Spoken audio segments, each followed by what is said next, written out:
Good morning student. आज हम आपको क्लास 10th के इम्पोर्टेंट ऑब्जेक्टिव साइंस के 2023 के बताने जा रहे हैं। तो जैसे कि आप ब्लूप्रिंट भी देख रहे हैं कि इसमें सेकंड चैप्टर में 6 अंक के कुल क्वेश्चन आने हैं और दो नंबर के वस्तुनिष्ठ प्रश्न और 4 अंक के एक प्रश्न आना है। तो इसमें जैसे वस्तुनिष्ठ प्रश्न, सही विकल्प को चुनकर उत्तर लिखिए। तो निम्नलिखित में से कौन सा लवण क्रिस्टलन जलयुक्त नहीं है? तो खाने का सोडा। और सेकंड है पाचन के समय आमाशय पाचक रसों का पीएच मान होता है तो 7 से कम होता है। और थर्ड, निम्नलिखित में से कौन सा एक क्षारक नहीं है? तो C2H5OH नहीं है क्षारक। और चौथा, बेकिंग पाउडर बनाने में प्रयुक्त अवयवों में से एक अवयव सोडियम हाइड्रोजन कार्बोनेट है तो दूसरा अवयव होगा दूसरा अवयव जो होगा एसिटिक अम्ल होगा। 5, अपचय का उपचार करने के लिए निम्नलिखित में से किस औषधि का उपयोग होता है? तो निम्नलिखित में से एंटासिड का उपयोग होता है। और टमाटर में कौन सा अम्ल उपस्थित होता है? तो टमाटर में ऑक्जेलिक अम्ल उपस्थित होता है।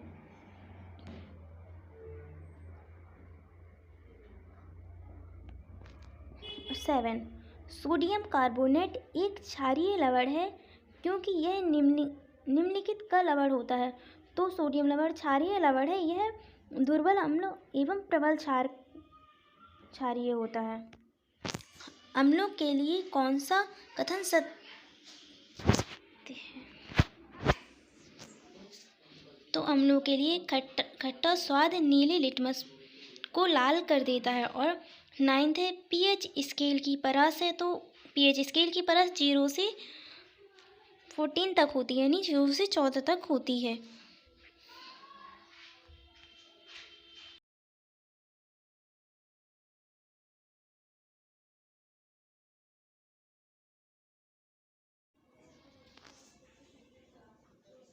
तो निम्नलिखित प्रश्नों के उत्तर एक शब्द या एक वाक्य में लिखिए। तो फर्स्ट है विरंजक चूर्ण का सूत्र लिखिए। तो विरंजक चूर्ण का सूत्र CaOCl2 होता है।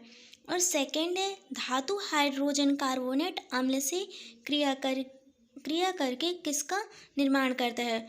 तो धातु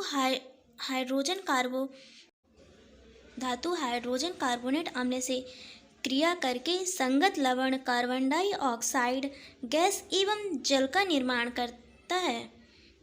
और थर्ड है कैल्शियम फॉस्फेट जो दांत के इनेमल में उपस्थित होता है इसकी रासायनिक प्रकृति क्या होती है? तो रासायनिक प्रकृति जो है क्षारकीय होती है। फोर्थ है अम्ल और क्षार के मध्य होने वाली अभिक्रिया क्या कहलाती है? अम्ल और क्षार के मध्य होने वाली अभिक्रिया अम्ल क्षार अभिक्रिया कहलाती है। और 5 है रंग में परिवर्तन के द्वारा सूचक हमें यह बताते हैं कि कोई पदार्थ अम्ल है या क्षार।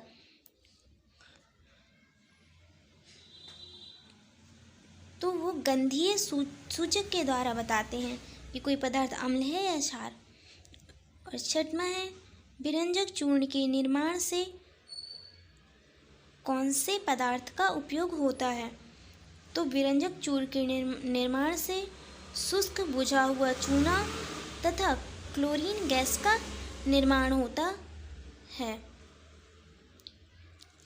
तो अब आगे मैं दिखाऊंगी तो लिख लीजिएगा, जो मैं बोल रही हूँ वीडियो पॉज करके उन्हें लिख लीजिएगा।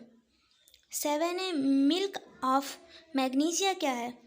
तो मिल्क ऑफ मैग्नीशिया जो है घुलनशील मैग्नीशियम हाइड्रोक्साइड है। तो ये जो सारे आंसर दिए हुए हैं आप इन्हें देखकर लिख लीजिए या फिर पहले लिख रही हैं तो कोई बात नहीं, अब नहीं तो वीडियो पॉज करके आप लिख लीजिए।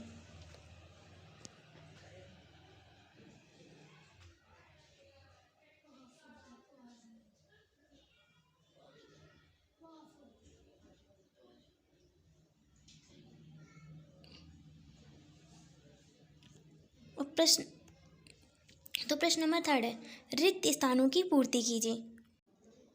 रिक्त स्थानों की पूर्ति कीजिए। तो फर्स्ट है, शाकीय पौधे नीटल के डंक में खलिस्तान उपस्थित होता है, तो नीटल के डंक में जो है फार्मिक अम्ल उपस्थित होता है। सेकंड है, कठोर जल को मृदु करने के लिए खलिस्तान यौगिक का उपयोग होता है, तो धावन सोडे का उपयोग होता है। धावन सोडे का सूत्र होता है Na2CO3।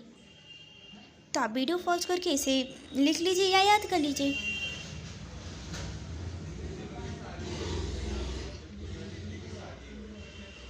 और थर्ड है, अम्लीय वर्षा का पीएच मान होता है, तो अम्लीय वर्षा का पीएच मान 5.6 से कम होता है।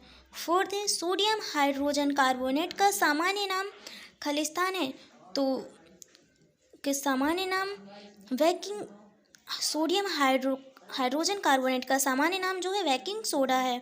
5 है, सिरके में खलिस्तान अम्ल उपस्थित होता है, तो सिरके में एसिटिक अम्ल उपस्थित होता है।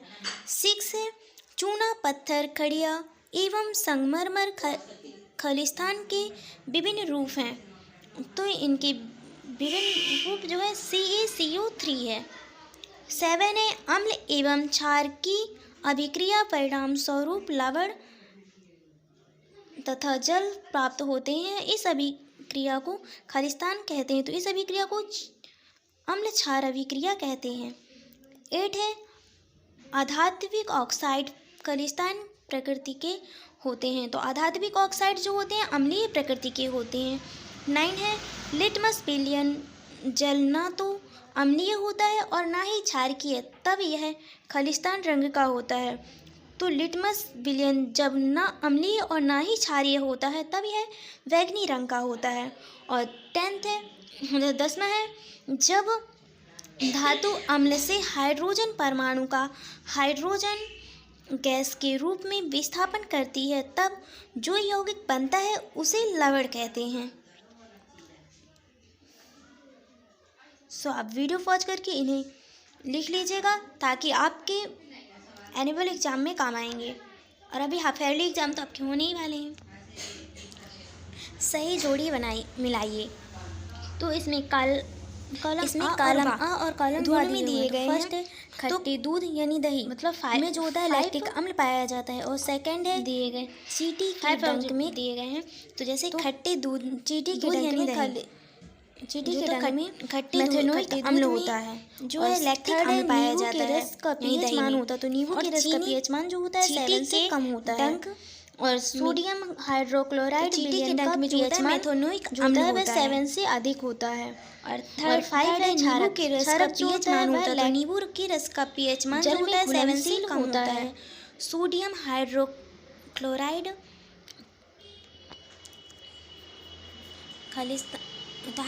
सोडियम हाइड्रोक्लोराइड जो होता है वह तो आप 7 से अधिक होता है, लिख लीजिएगा पीएच मान।